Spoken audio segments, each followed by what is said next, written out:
कि दुनिया में आज डिसरप्शन है, तनाव है, युद्ध है और इस वातावरण में जो सरकार की, मोदी सरकार की जो रणनीति जो है वो है कि ग्रोथ को हम कैसे बनाए रखें। आज दुनिया पहचानती है कि भारत की ह्यूमन रिसोर्सेज की जो योगदान दुनिया में हो सकती है, क्योंकि दुनिया में स्किल्स की शॉर्टेज है। अगर मैं पूरे एक किस्म से नेशनल पर्सपेक्टिव से देखता हूँ तो मुझे लगता है कि ये बहुत प्रोग्रेसिव बजट है। कल जो बजट वित्त मंत्री निर्मला सीतारामन जी ने प्रस्तुत किया था संसद में, इसको अगर वैश्विक परिप्रेक्ष्य से समझना है तो मुझे लगता है कि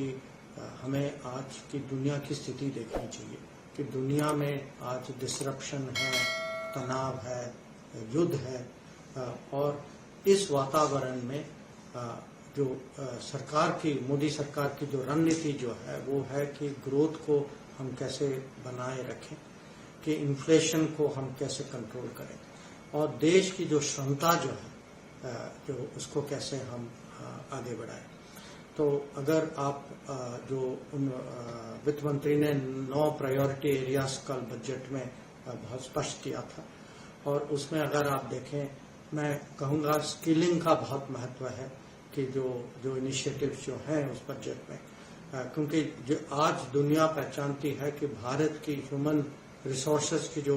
योगदान दुनिया में हो सकती है, क्योंकि दुनिया में स्किल्स की शॉर्टेज है और अगर हमारे यहाँ एजुकेशन स्किल को हम बढ़ावा दें तो इसमें ग्लोबल इकोनॉमी पर इसका एक सकारात्मक प्रभाव तो होगा। फिर मैं कहूँगा कि जो उन्होंने जो मैन्युफैक्चरिंग और सर्विसेज को जो प्रोत्साहित किया है,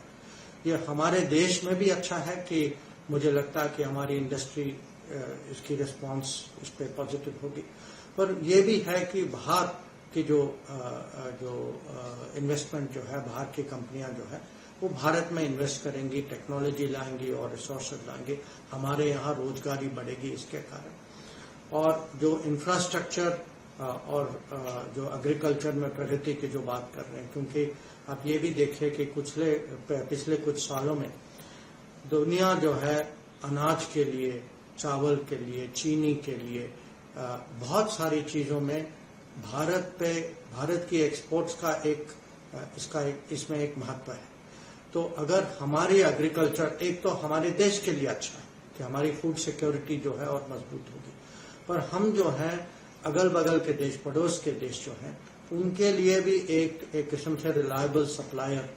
हम बन सकते हैं। तो हमारे यहाँ रीजनल सिक्योरिटी, हमारे पड़ोसियों को तो ये बजट उनके हित में भी है, हमारी नेबरहुड फर्स्ट जो है ये भी आगे बढ़ेगी।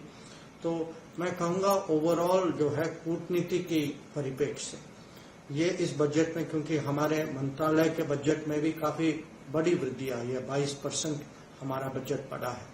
और उसके कारण जो नेबरहुड फर्स्ट जो हम कहते हैं, हमारी नीति जो है, जो ग्लोबल साउथ के साथ जो हम खड़े हैं और जो भारत के हमारे जो सामान्य नागरिक जो बाहर जाता है तो उनकी सुविधा जो है, उनके लिए पासपोर्ट की सुविधा, उनकी सुरक्षा जो है और देश की अगर पूरी छवि दुनिया में बदले तो ये तो सबके लिए ये खुशी की बात है। तो मैं जो है जरूर इस बजट का मैं स्वागत करता हूँ, विदेश मंत्री होने के नाते भी स्वागत करता हूँ, पर अगर मैं पूरे एक किस्म से नेशनल पर्सपेक्टिव से देखता हूँ तो मुझे लगता है कि ये बहुत प्रोग्रेसिव बजट है।